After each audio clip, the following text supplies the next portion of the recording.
Quand il vient, le gars, ça sert à rien. Il est dans ta tête, il dit qu'il commence à les Vous avez prévenu qu'il allait faire sur ça. Là, tu es juste ridicule. Vous approchez, hein, Pardon. On va y arriver. Ouais. Excusez-moi comme ça. Hein? Ouais, ça va. Tiens la route. Tiens la route. Hein? Non?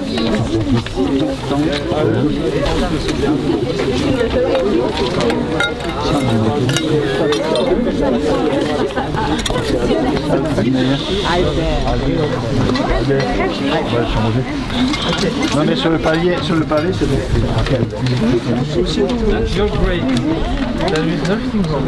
I hope I'm just so stressed.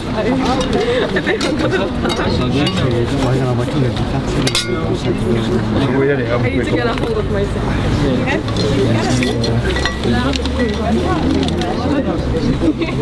Je vais te le chercher tout de suite.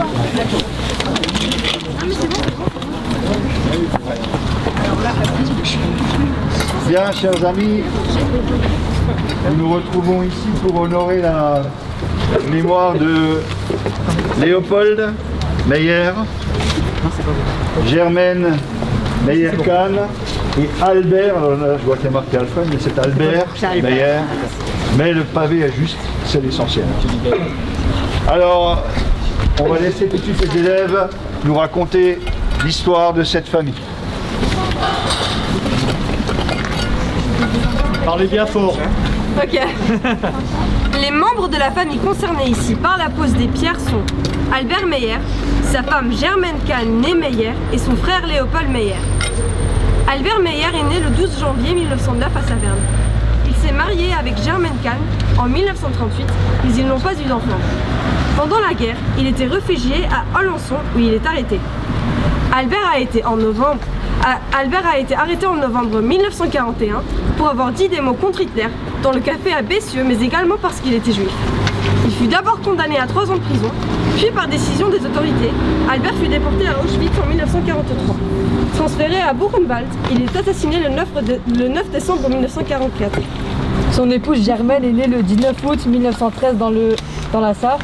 Elle est venue au monde au sein de la famille Kahn. Son père s'appelait Julius Kahn et sa mère Lola Kaufmann. Elle se marie avec Albert Meyer. Germaine a été arrêtée à son domicile parce qu'elle a été juive en octobre 1942. Elle est déportée à Auschwitz en 1943 et assassinée le 18 février 1943. Léopold Meyer est le grand frère d'Albert. Il est né le 28 décembre 1904 à Saverne. Il est arrêté le 29 avril 1943 à Cessensé en raison de sa religion. Puis il est interné à Compiègne, puis à Drancy. Il est déporté le 2 septembre 1943 à Auschwitz. Il est assassiné dans cet enfer, comme son frère et sa belle-sœur, le 7 septembre 1943. Vous pouvez montrer des photos. Et je crois qu'on peut de nouveau applaudir les élèves. Pardon. Nous avons donc la présence de la famille. Pour vous montrer. Blanc, et je laisse donc maintenant la parole à madame. Mais vous pouvez me tourner peut-être, comme ça on vous entendra mieux. Mettez-vous deux. Là? Oui, mettez-vous là. Bon. Les Stolberstein, c'est pavé de laiton. Oui, vous pouvez vous tourner. Ces pavés de laiton témoignent pour la postérité qu'en ces lieux vivaient des juifs déportés et assassinés par les nazis et disparus sans sépulture. Léopold Meyer, le frère de mon beau-père, pas mon oncle par alliance, fut chargé par l'état-major de la résistance de créer un réseau de maquisards dans le Jura.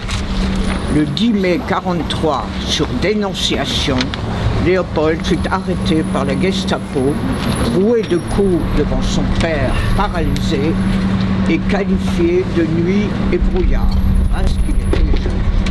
Résistant et transféré à Compiègne, à Montpellier, puis Auschwitz par le convoi 59, le 2 septembre 1943. Il y fut assassiné le 11 novembre 1943. Sur un monument érigé à Beaufort, en Jura, il est écrit « Léopold Meyer, mort pour la France, à l'âge de 39 ans ». Albert Meyer, le frère cadet de Léopold, était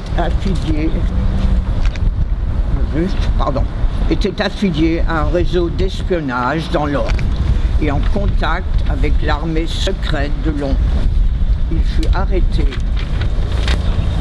par les Waffen-SS, qualifié lui aussi de nuit des brouillards, il était juif, et transféré dans diverses prisons en France, en Allemagne, puis à Auschwitz, sous le matricule 97 967. Le 21 décembre 1942, Albert, son épouse Germaine et leurs 2 bébés, ça on n'a pas de traces, âgés de 3 et 1 an, furent déportés à Auschwitz. Sa femme et ses enfants furent immédiatement gazés, brûlés à leur arrivée. Albert avait survécu malgré les lourdes et multiples épreuves endurées et participa à la cruelle marche de la mort jusqu'à Buchenwald, où il fut lâchement assassiné par la Wehrmacht le 9 décembre 1944.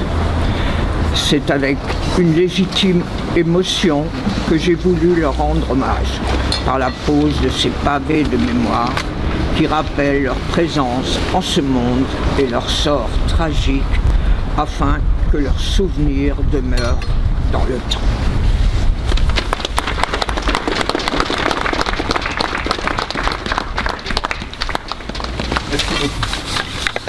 En 1993, quand Gunther Lennig a imaginé ce projet, il ne ressemblait pas du tout à ça. Il était alors street artiste, un artiste urbain, comme c'est beaucoup la mode en ce moment. Et la mairie de Cologne, où il habitait, lui a demandé d'imaginer quelque chose qui pourrait rappeler la mémoire dans l'espace public. Un matin, il s'est dit, il a pris une roue de géomètre. Vous savez ce que c'est une roue de géomètre? Ça permet de mesurer le sol. On voit souvent des ouvriers qui marchent sur la route avec cette roue pour mesurer. Sur cette roue, il a incrusté des lettres et il a marqué d'ici, de ce lieu, ont été déportés 1000 Sinti-Roms.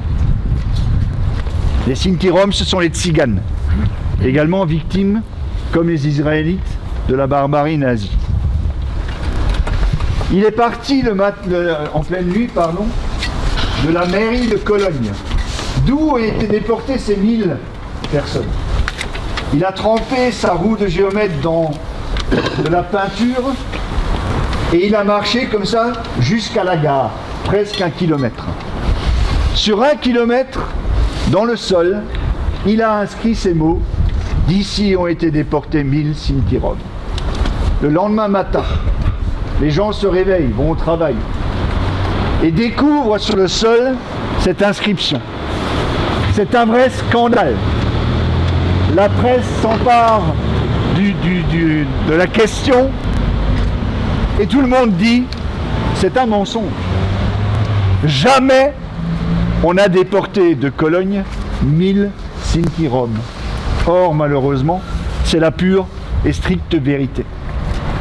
Mais quand il a vu l'artiste, ce que ça avait déclenché comme réaction, que tout le monde en parlait finalement maintenant de ces 1000 Sinti-Roms, il s'est dit c'est ça qu'il faut faire. Il faut marquer le sol. Parce qu'aujourd'hui, eh bien, nous sommes tous sur nos portables et nous regardons le sol. Il ne faut pas tomber. C'est le sol qui nous fait réagir. Parce que nous lisons, nous voyons un nom. Ici habitait, on voit des mots. Il y a des mots comme déporté, assassiné. C'est pas innocent. Et Stolperstein, en français, ça veut dire pierre d'achoppement. la pierre qui fait trébucher. Évidemment, vous n'allez pas tomber en marchant dessus. Elle fait trébucher votre conscience. C'est-à-dire que d'un coup, vous découvrez une personne, un destin tragique, malheureusement, mais il revient dans l'espace urbain. Les jeunes, vous avez tous, je suis sûr, vu Coco de Disney. Donc Coco, c'est quoi le principal message de Coco? C'est les personnes disparaissent une fois qu'on ne prononce plus leur nom. Eh bien, c'est exactement ce qu'a voulu Günther Demnig avec ses pavés. Parce que lorsque les gens vont passer et boire, ils vont se baisser, comme je l'ai dit tout à l'heure, ils vont prononcer le nom. Et le nom ne tombera plus jamais dans l'oubli grâce à ce travail. Et vous aussi, chers élèves, je remercie encore vraiment du fond du cœur parce que vous avez fait un boulot de dingue là-dessus. Eh bien, combien de fois vous avez prononcé ces prénoms, ces noms? Combien de fois vous avez vu ces visages qui maintenant, eh bien, ce n'est pas plus qu'un nom ou un matricule, pour vous c'est un visage. Et vraiment, vous avez je le redirai tout le temps parce que c'est vraiment magique ce que vous avez fait. Et puis nous comme vous l'avez dit, ces gens ont été incinérés à Auschwitz. Ils n'ont pas de tombe. Les Stolpersteine ne sont pas une tombe. Mais maintenant, je le dis souvent, eh bien, Léopold, Albert et Germaine, eh bien, ils sont rentrés à la maison. Ils sont de nouveau chez eux.